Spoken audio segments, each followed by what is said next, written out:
To the point. Memasuki pertengahan tahun, kita melihat data bahwa lebih dari 8.000 pekerja terpaksa kehilangan pekerjaan sepanjang kuartal pertama 2026, meskipun angkanya menunjukkan tren penurunan dari bulan ke bulan. Tetapi, dampaknya bagi setiap keluarga yang terdampak tentu sangat nyata. Industri manufaktur seperti tekstil dan plastik tampaknya menjadi sektor yang paling dirasakan atau paling merasakan tekanan biaya produksi saat ini. Yang menjadi pertanyaan adalah, di tengah situasi ekonomi yang penuh tantangan, bagaimana sebenarnya kita harus melihat angka 8.000 tersebut sebagai sebuah peringatan atau bagian dari proses penyesuaian industri kita? Kami akan berbincang dengan tema kami, PHK mencapai 8.000 orang di kuartal pertama 2026 bersama dengan Presiden Konfederasi Serikat Pekerja Indonesia atau KSPI, Said Iqbal. Pak Said Iqbal, selamat malam. Apa kabar, Pak? Selamat malam Mas Rudi, selamat malam pemirsa RRI Pro 3 FM. Iya, terima kasih. Di awal Pak, bagaimana Pak teman-teman di Serikat melihat dinamika dunia kerja kita di awal tahun 2026 atau di kuartal pertama 2026 ini Pak?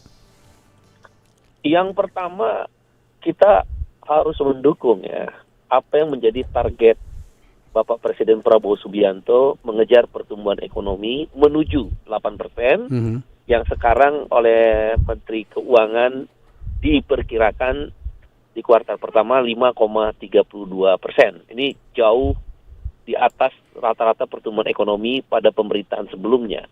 Karena dengan pertumbuhan ekonomi itulah kita akan menciptakan lapangan pekerjaan. Ya. Yang kedua, yang harus kita cermati, penyerapan tenaga kerja dengan pertumbuhan ekonomi di kuartal 1 5,32% memang masih didominasi oleh sektor informal, pekerja informal. Ya. Contoh, program MBG, kan itu bagus tuh, menyerap tenaga kerja jutaan, tapi kan itu sektor informal.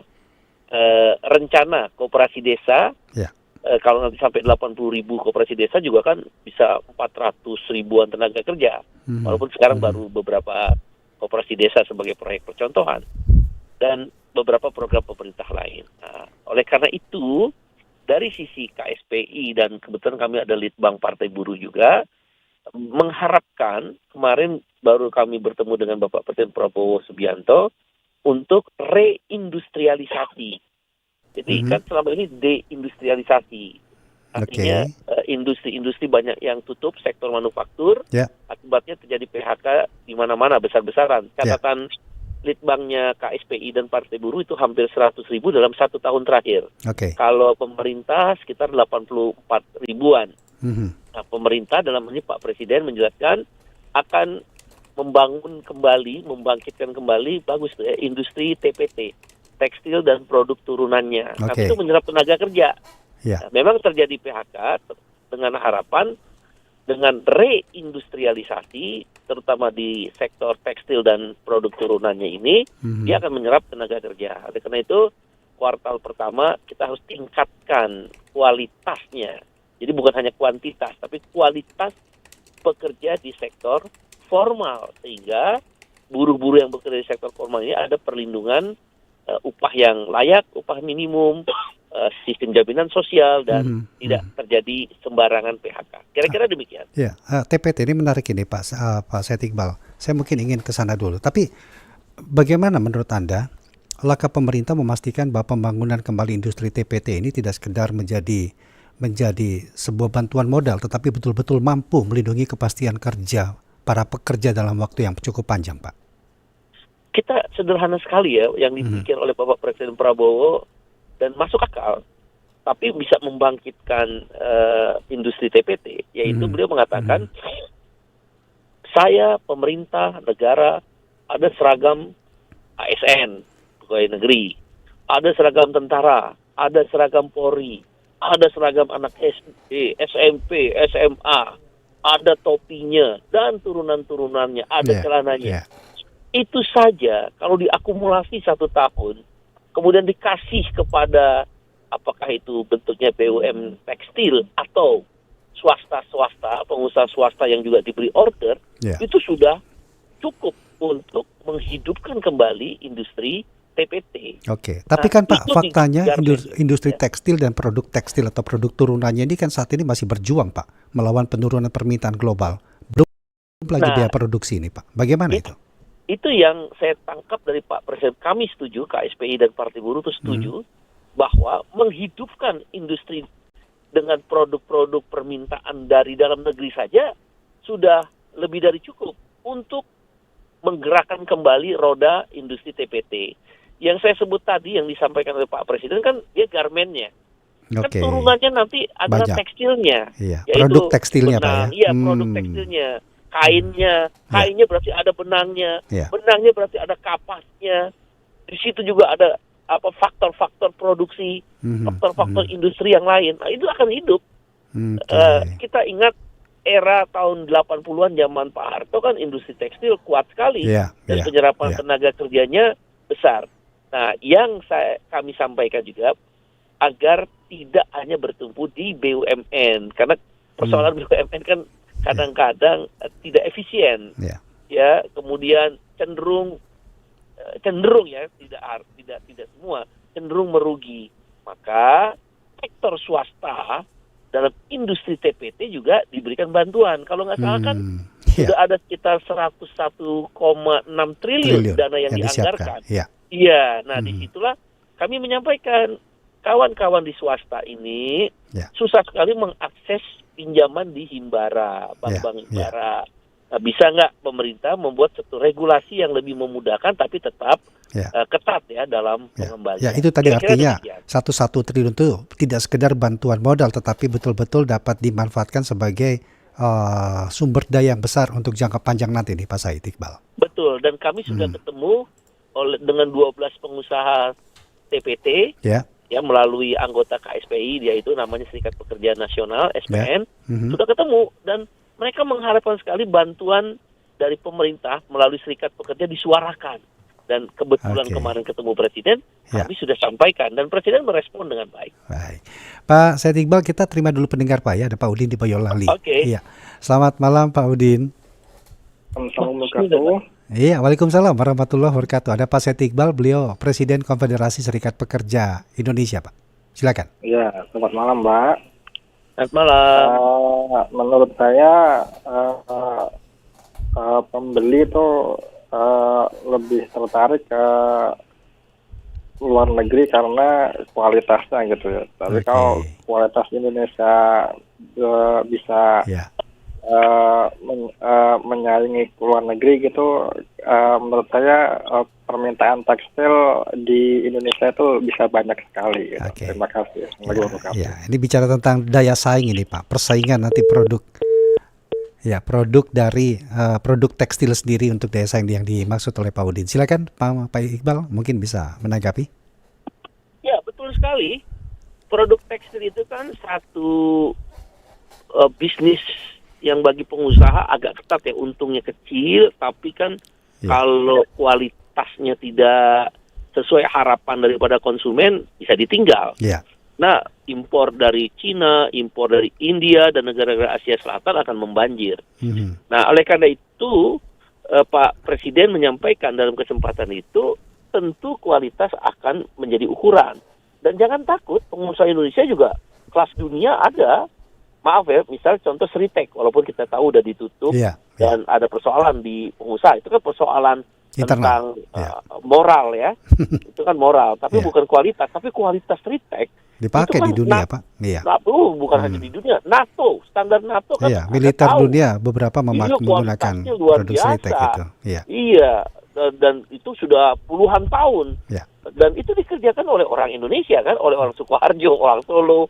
Artinya harapan dari Bapak tadi tentang kualitas Indonesia bisa. Tinggal memang moral obligation-nya, pengawasannya harus kuat.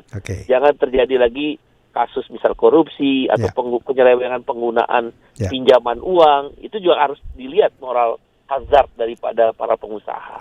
Kira-kira begitu. Itu kalau kita bicara industri tekstil Pak ya. Industri plastik sendiri bagaimana? Ini kan juga sedang tertekan dengan kondisi global, belum lagi bahan baku yang cukup melejit harganya nih Pak. Mungkin nggak ini bisa diikuti langkah seperti TPT tadi nih Pak? Saya juga udah bicara dengan kawan-kawan anggota serikat buruh di pabrik plastik ya, yang menjadi anggota KSPI.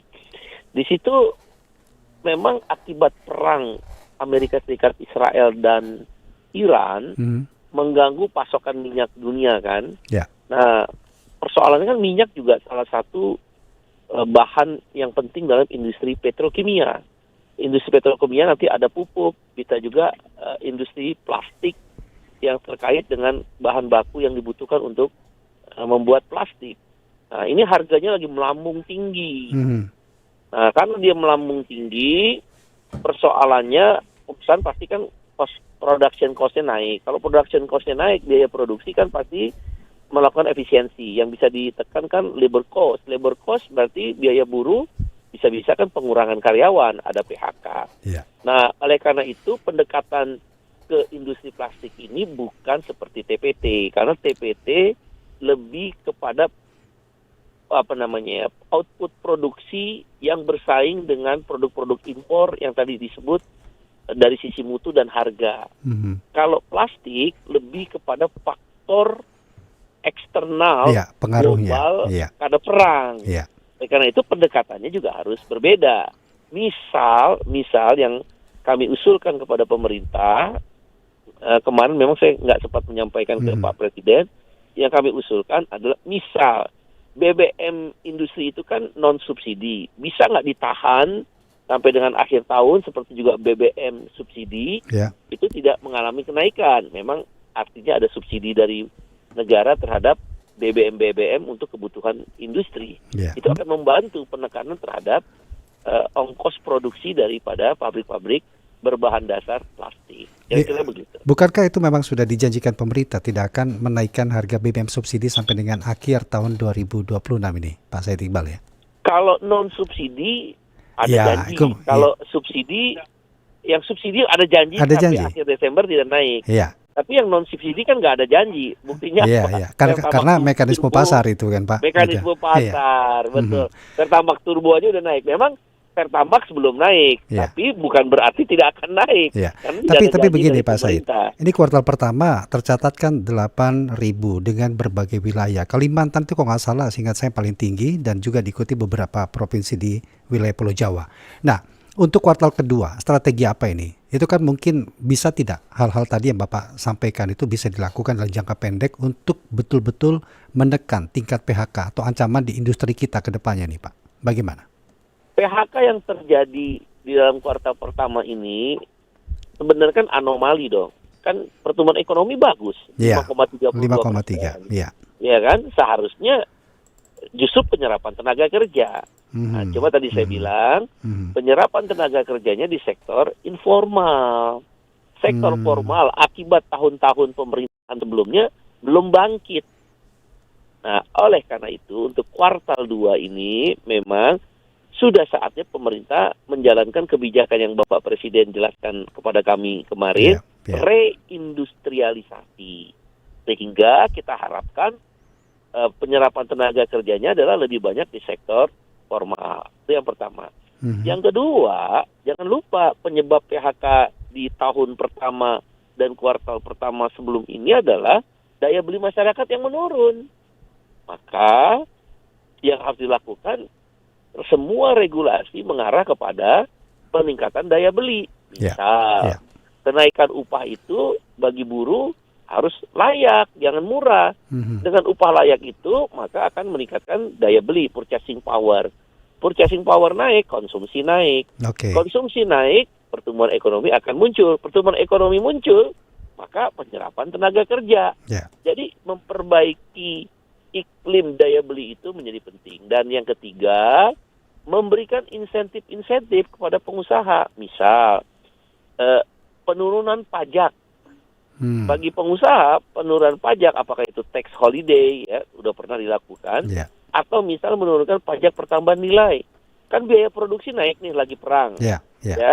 Tapi kan kalau pajak PPN diturunin, misal 11% jadi 10% atau 9%, pengusaha kan nggak perlu naikin harga jual karena pajak itu turun. PPN ditanggung oleh negara, begitu ya Pak ya? Benar, subsidi PPN lah bisa katakan.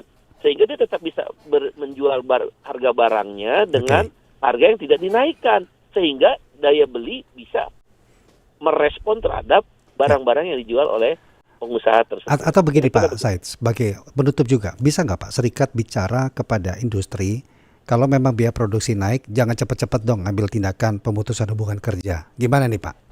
Itu sudah pasti. Ya. Itu kita lakukan kan oleh kawan-kawan serikat. Jadi sebelum ada PHK, dilakukanlah upaya-upaya dulu. Satu, misal yang tadinya 3 shift jadi non-shift, 2 shift jadi non-shift, kan jadi mengurangi biaya. Reduce cost, ya kan. Yang kedua, misal melakukan kerja bergilir. Kelompok A hari ini, kelompok B libur, besok kelompok B kerja, kelompok A libur. Itu kan menekan biaya produksi.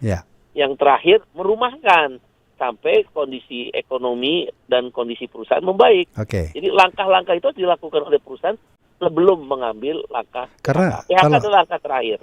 Karena kalau tidak kan yang di PHK ini bukan tidak mungkin mereka akan masuk ke dalam ekosistem pekerja informal tadi nih Pak. Yang juga nanti seperti itu.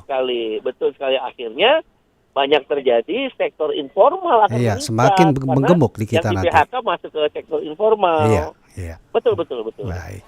Pak Said Iqbal, terima kasih banyak Pak ya untuk perbincangannya di malam hari ini Pak. Sehat selalu, selamat malam Pak. Terima kasih. Ya, makasih. Assalamualaikum. Waalaikumsalam warahmatullahi wabarakatuh. Presiden Konfederasi Serikat Pekerja Indonesia atau KSPI, Said Iqbal, di sesi pertama To The Point untuk malam hari ini dengan tema kita PHK mencapai 8.000 orang di kuartal pertama 2026.